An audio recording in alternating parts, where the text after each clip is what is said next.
Hello and welcome to the second episode of my baseball interview series.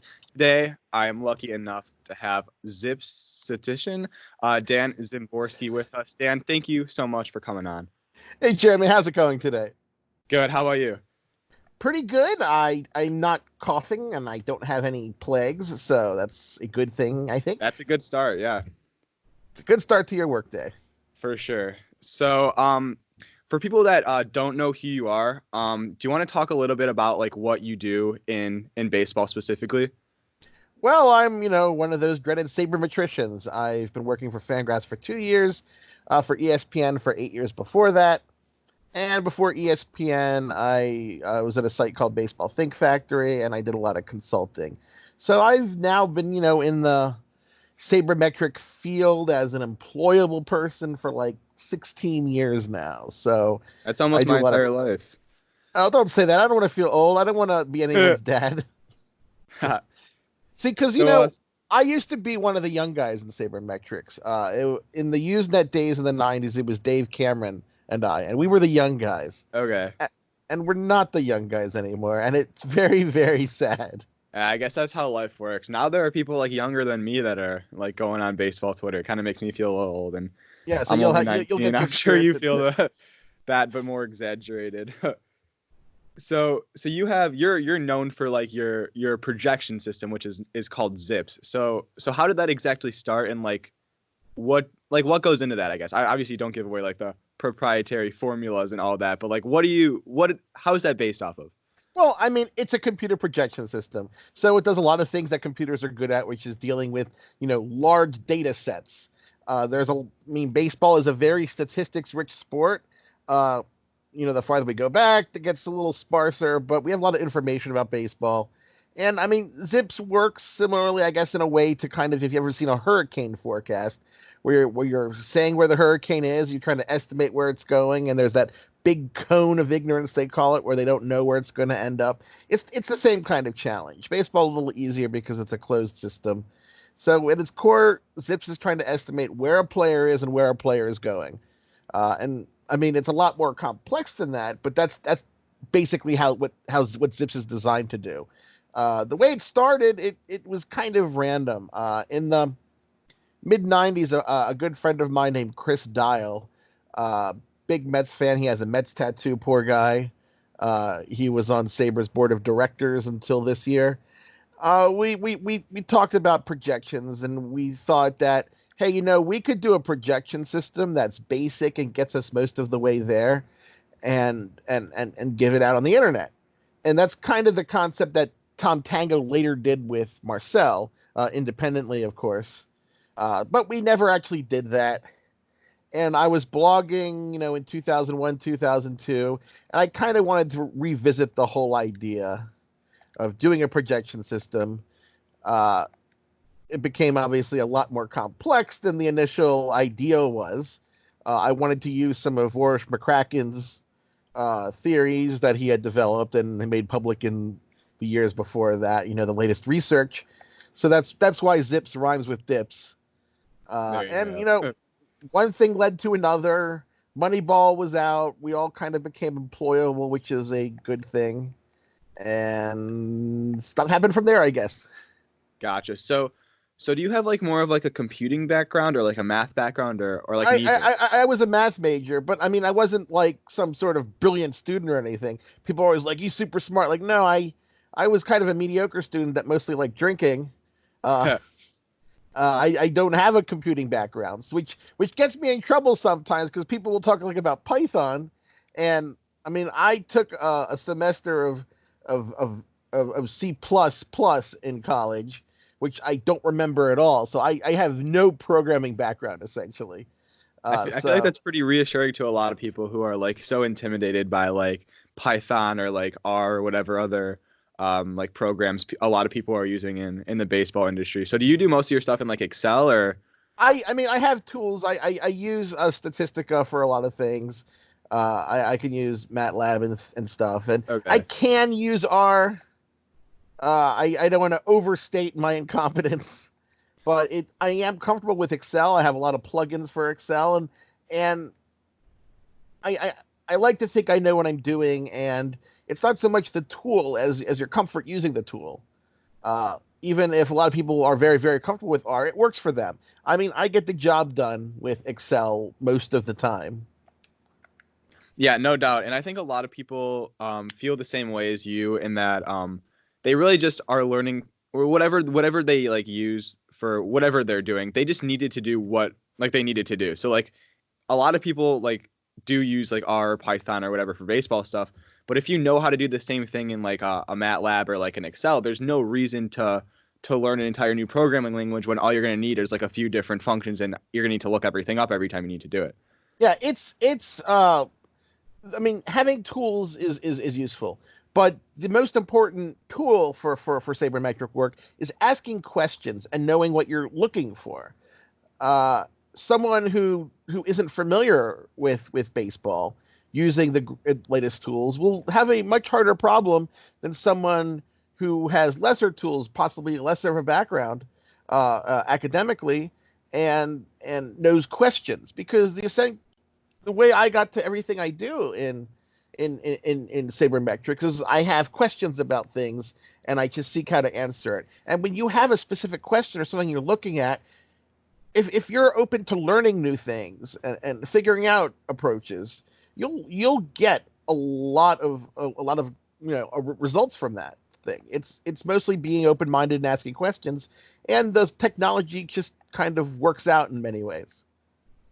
So what would you say? So for Zips, I'm sure you're one of the most like I guess like in well, I'd say you have some of the most experience in developing baseball projections out of the people that are in the baseball industry. So from your personal experience, what would you say is like the most challenging part about projecting baseball players? Like obviously, I don't know if people would like guess like, oh, like for rookie players it might be like more difficult to using like minor league stats or whatever. But like for you, what do you think is like the most difficult aspect?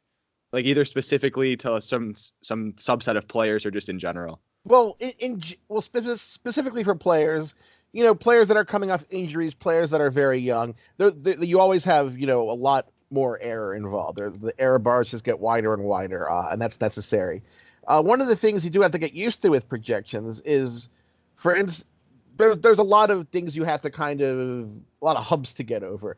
You need to get over the mindset that you're going to be right all the time. Because the fundamental issue with projections is, even with perfect knowledge, there's enough variability that you are going to be wrong a lot. I just read a piece on Fangraphs where I talked about the hypergeometric distribution and team wins.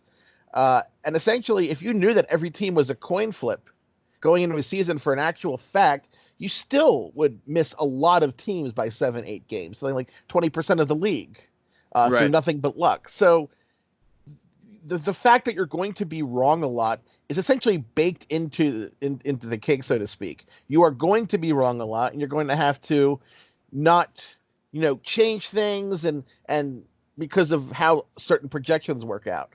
You need to look at things as a whole. You have to see the whole forest, because if you get obsessed with those little individual trees, you're not going to have a projection system. You're going to have a guessing system.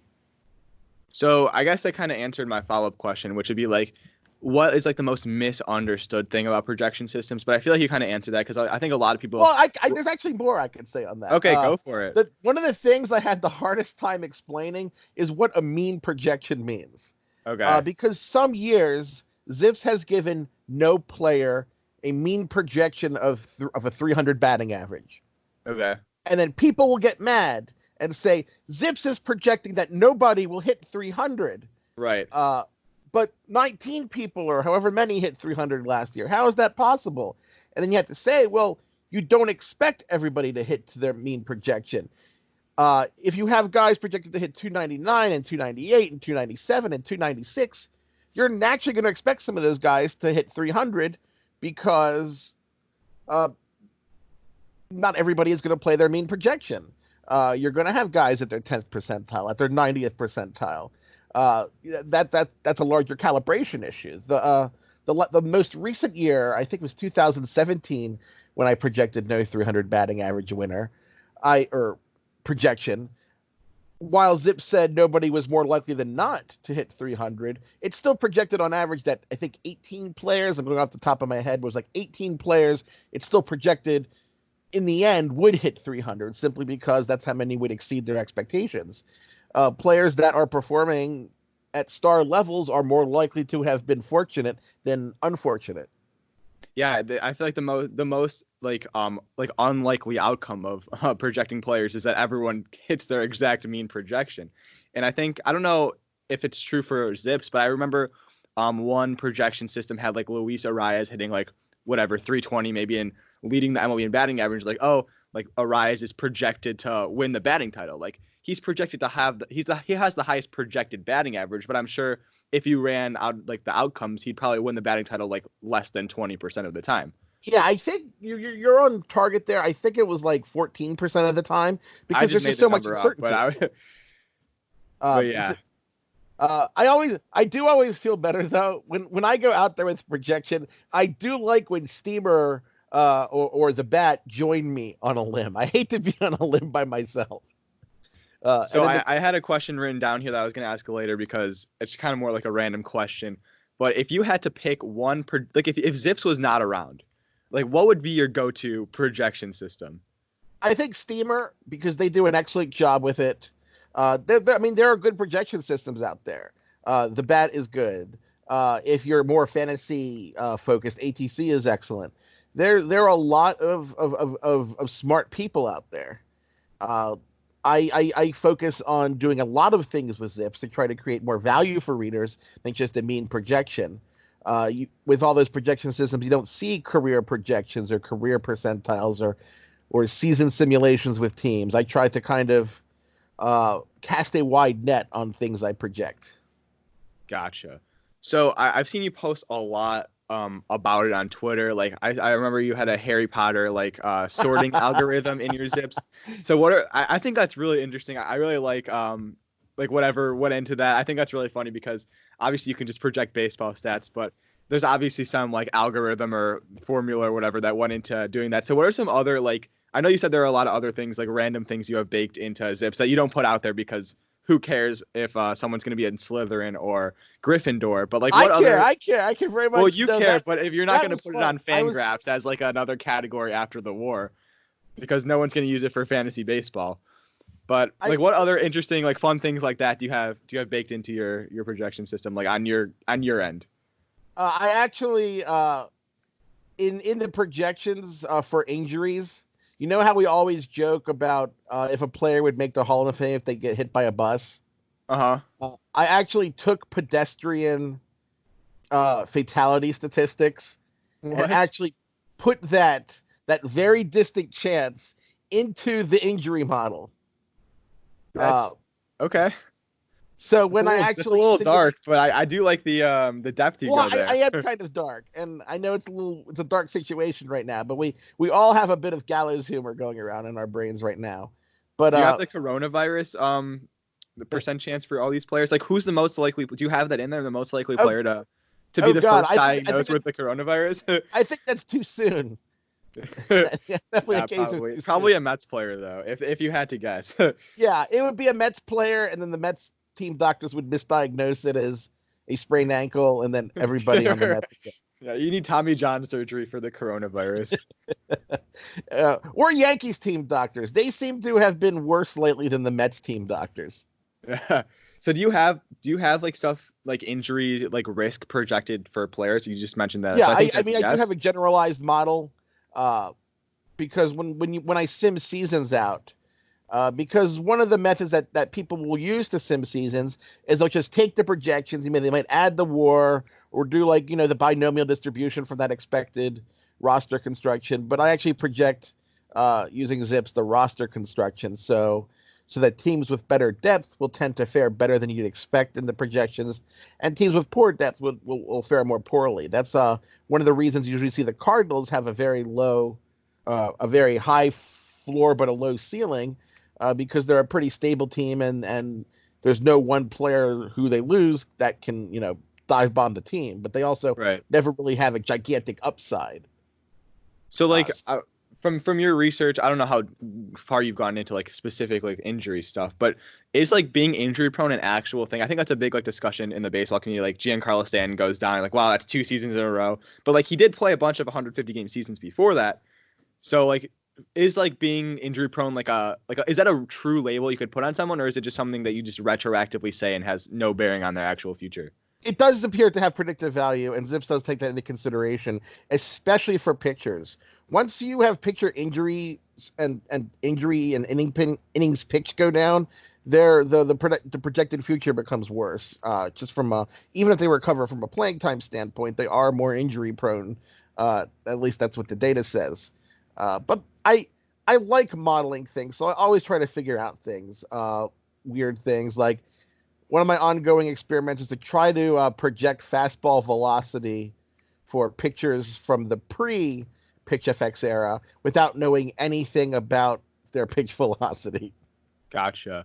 So do you use like other? I know Statcast data has been like way more widely available in the past few years than it. I mean, it wasn't even really a thing 5 or 6 years ago, let alone when you started doing this like 10, 15 years ago.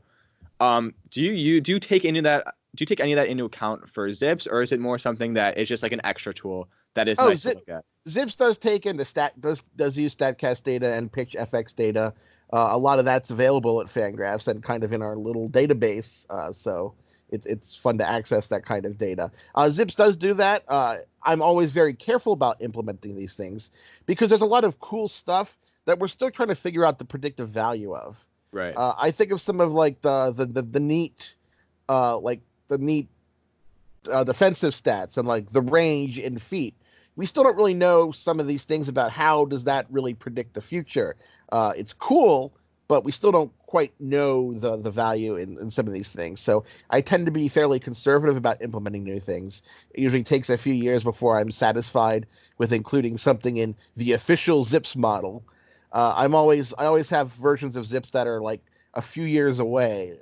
Like I've been working on the Zips 2024 projections. So I've seen a lot of things you posted on Twitter. This is why I'm asking about it, not because like I want to like know the super underlying things on your model, but hey, all that's going on is on Twitter right now. We have no outside. No secrets. You can figure out the formula if you just scroll through all of Dan's tweets and just put them together. The thing is, you could, from the things I've said, Zips isn't a project of any kind of genius whatsoever. It's the project of a lot of work. Right. From the basics that I've gone over, and I do go over quite a lot, someone like Sean Foreman is smarter than I am. He has a deeper mathematical knowledge than I do. If he wanted to construct a projection system based on Zips principles, he could do it pretty easily, I think. The problem is the time involved. Zips is like the product of countless individual studies for studies of predictive value, studies for what data is useful and what isn't. It's the project of who was it that said genius is mostly perspiration, not inspiration? Was that Ford? Sounds like Einstein to me, but I feel like every quote is Einstein. I feel like not that it's genius. I explicitly said it wasn't, but mostly Zips is hard work than rather being something absolutely brilliant. I see. So I was gonna ask. So I've seen a lot of what you've posted have been you like parsing minor league defensive data, which I think is really interesting because I think from the outside, a lot of people would not guess that projecting defensive numbers for players that haven't played in the major leagues would be like as in depth as like. Well, I feel like a lot of people might just like say like, oh, you just look at the scouting report and like look at their grades or something. But I feel like I don't know if you take into account scouting reports or not. But I think it's really interesting how you can kind of determine within a range how strong of a defender is just by looking at like play-by-play data in the minor league. I think that's how you do it, right? Yeah, I've actually used scouting report data in the past. I actually have a method for parsing scouting reports for different adjectives. I found there was a payoff, but it was a very small payoff for the amount of work. So I haven't really gone back to that, especially since the game day data, because baseball does plot where every in the minor leagues where every ball ends up, and we don't have velocity data to access easily, so it's never going to be as good as the stuff we have for the majors. but it is interesting, and it does have predictive value to the majors. And when I've gone back in time and looked at some of the guys who that scouts especially believed were going to be great defensive players. I mean, most players, or a good percentage of players that scouts think will be great, turn out to be great. But some like Arcia or Gregory Polanco turn out not to be defensive wizards. Ahmed Rosario, they've all kind of not been what they were hoped for upon reaching the majors. And when I kind of backtrack and look at some of that data didn't suggest that they'd be great defensive players. So the way it works is with every ball plotted, we don't have exact velocity data, but the staffers do indicate if it's a hard ground ball or a soft ground ball. So you have something there.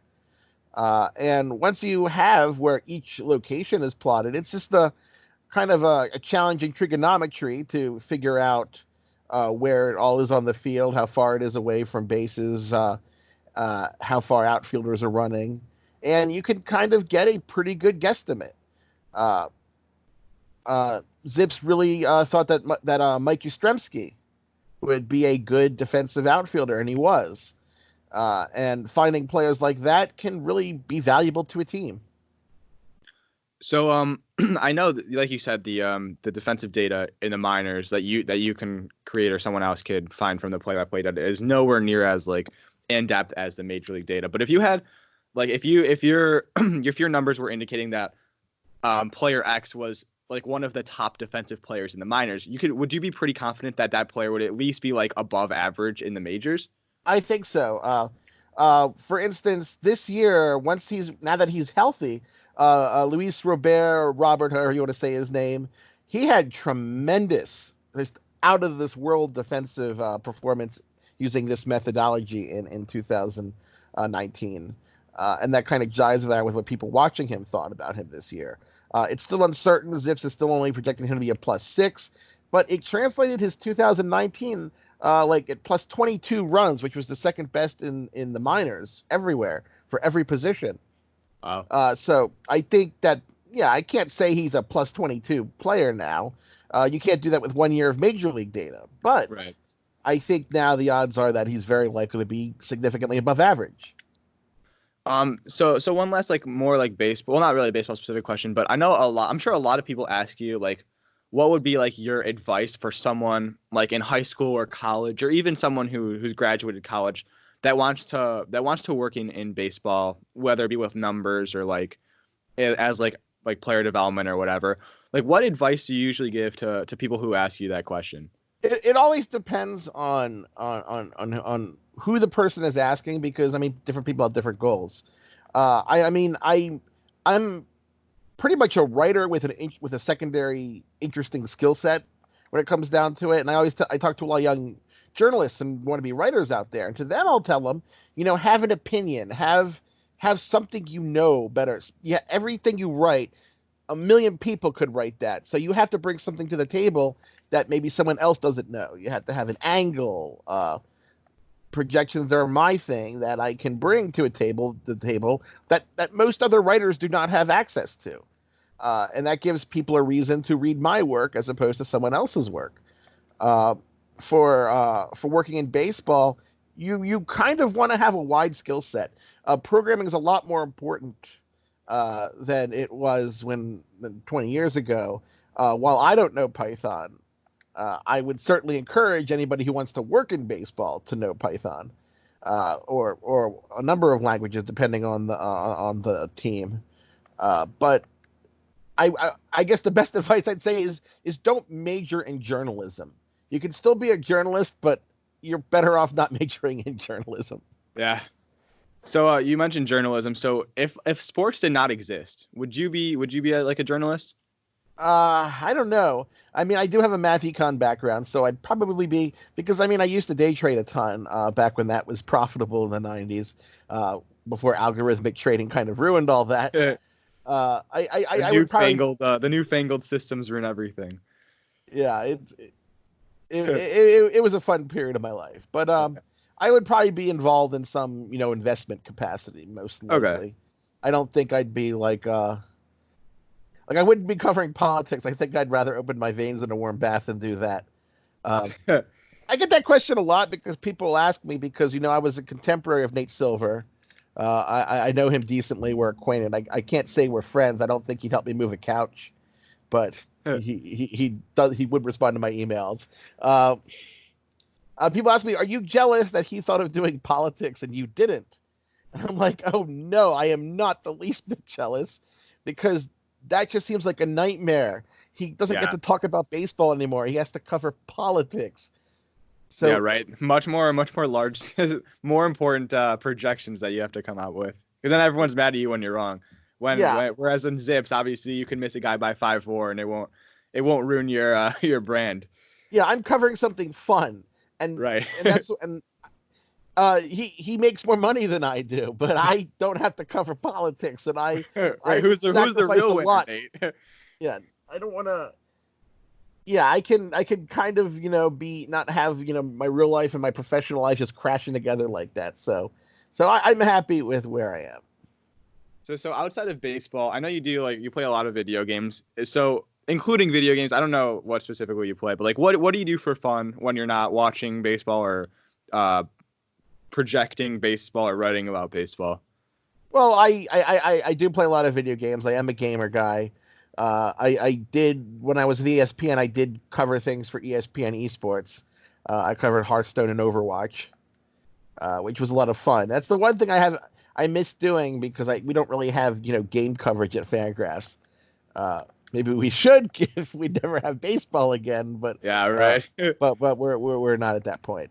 Uh, I've played piano since I was 5. I played classical piano, so I'm into classical music and general indie rock and all the all the nerdy hipster indie folk bands I tend to like.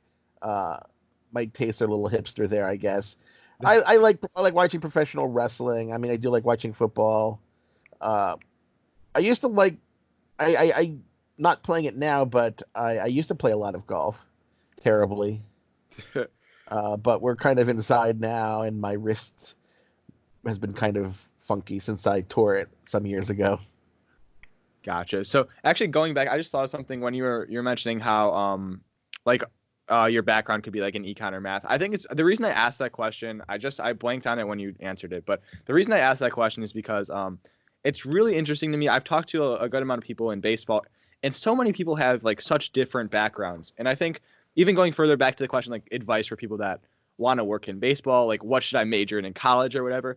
I feel like something like I always answer is like it doesn't really matter because you can always apply, or most of the time apply, what you're doing, what you're learning in college to baseball Yeah, specifically, or like whatever else you want to do, which I think is terrific. Like I've met someone that made like that works in baseball now that like majored in philosophy in college, or someone that like majored in like neuroscience. Like how do you get from neuroscience or philosophy to baseball? Well, you just take what you've learned and apply it in like a different sense, which is why I ask you that question. I think it's really yeah. interesting to get answers Most from of your people. most of the important things you'll learn are things you'll learn after college. I mean, uh, Bill James was before he was writing about baseball. He has a degree in English and econ and an education degree, but he was working as a security guard. Uh, Rob Nyer didn't finish college. He was a roofer before he became a research assistant to Bill James. Uh, Carson Sestouli, who works for the Blue Jays, well, he wasn't in a STEM field. He was a poetry guy. I think he majored in creative writing. That's a new one. That's really cool though. I think that like I think a lot of jobs, professions. I think a lot of people going to college think that like oh whatever they do in college is gonna like lock them into the future. And obviously I'm not to the point where I would know if that's true or not because I'm still in college.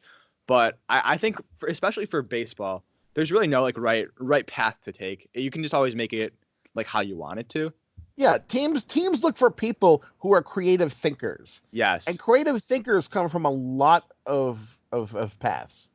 Yeah, I've heard that a lot. Like being like a computer science major, being able to like program or whatever, like write a baseball program or whatever, doesn't really mean that much if you don't know like where to take it. Like if you want to work for a team, you want to have it's more of like applying it, especially to baseball, which does require a lot of creativity. I've heard from a lot of different people, and I'm sure that is true.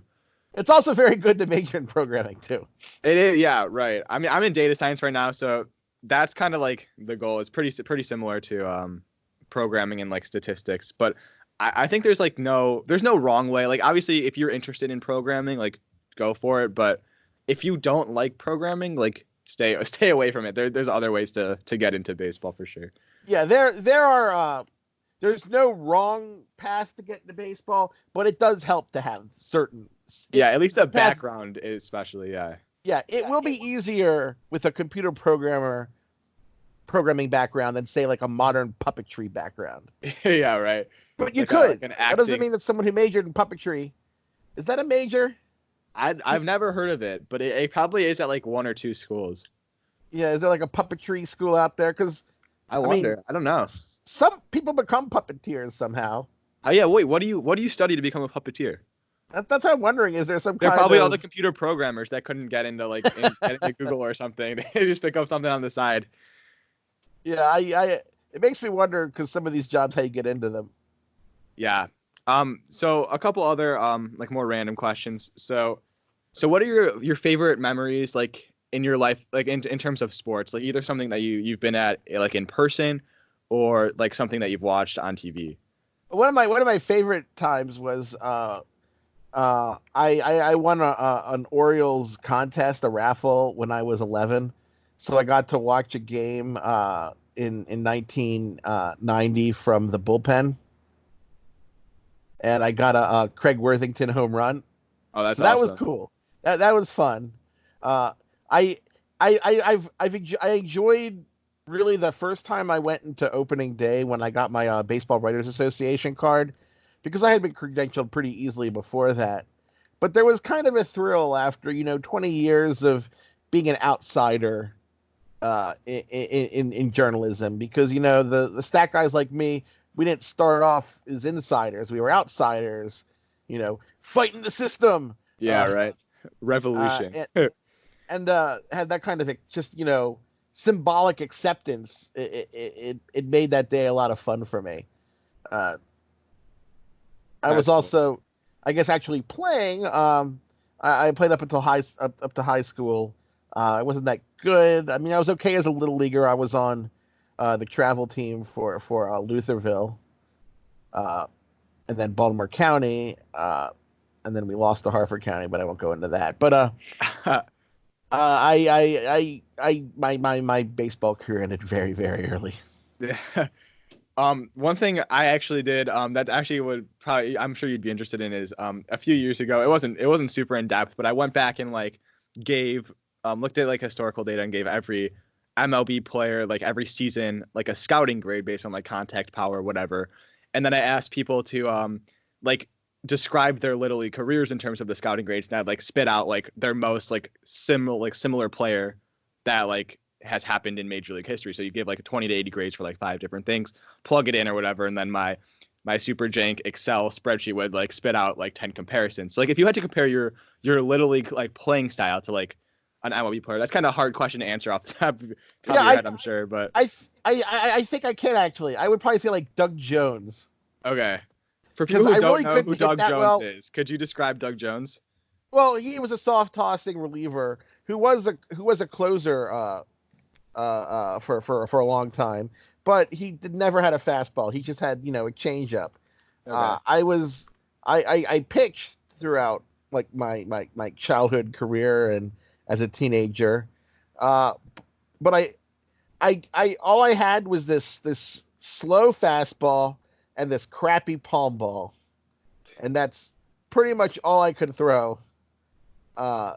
And essentially, where I was in suburban Baltimore, the kids who were really accomplished athletically, they all played lacrosse. So that's why I got to play baseball. That's funny. Yeah, a lot of people are playing lacrosse now too. I know it's been more of a thing like recently. I know a lot of people like quitting baseball to play lacrosse, which is interesting because baseball probably pays a lot more if you're good at it. But I don't know. I don't really know anything about lacrosse. Yeah, I don't think there's a probability about that. I don't think is there a professional lacrosse league? I really have no idea. There is this one guy. He was like the lacrosse player of the year. This is not related to baseball at all, but he was like the lacrosse player of the year. I think at Johns Hopkins a couple of years ago. And then he like played all 4 years, and then he grad transferred to Northwestern and was on their basketball team and averaged like 12 points a game this last year, which is really weird. Like everyone thought he was gonna be like some scrub walk on that just like was playing because he wanted to play, but he was supposed to be like not like a first round talent. I don't even know if they have drafts in lacrosse, but he was supposed to be one of the best lacrosse players. He's like, I'm gonna take a year off and play college basketball, and he was actually good at it, which was kind of funny. But I wonder what the expected like income value is from switching from baseball to lacrosse, like in 8th grade or something like that. If that actually like significantly like increases or decreases, not significantly, but like by a few dollars worth. It would be interesting because it would affect only a very few, Right. but those very few by a massive amount. The very athletic that would actually be able to be professionals in either sport, because it probably is. I'm not saying it's easier to be a professional in lacrosse, but I think more people play baseball than lacrosse. So switching from baseball to lacrosse could have benefits because you have less competition. I don't really know. I'm kind of going. Yeah, like if Clayton Kershaw decided that he wanted to be a lacrosse player early on, he would have lost a lot of money in the end.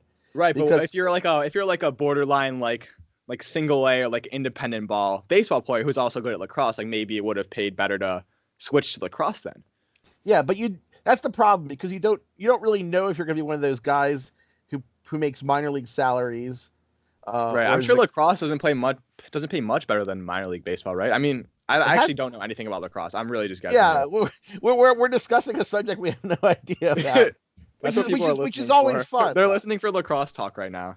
Because the best part is, people who do know the answer to this question, they're getting mad at us right now. Right. And yeah. When people who are less smart than me on like a specific topic talk about it, I always get really mad. Like, dang, you have no right to talk about something that you know like absolutely nothing about. You're like misinforming everyone that's listening. Like, I wish I could interject right now. Like, that's what the listeners are who know anything about lacrosse are thinking right now. I tell people that like half of journalism is literally trolling. So, honestly, I like the idea that people more like 75% when the thing that you cover isn't going on like right now.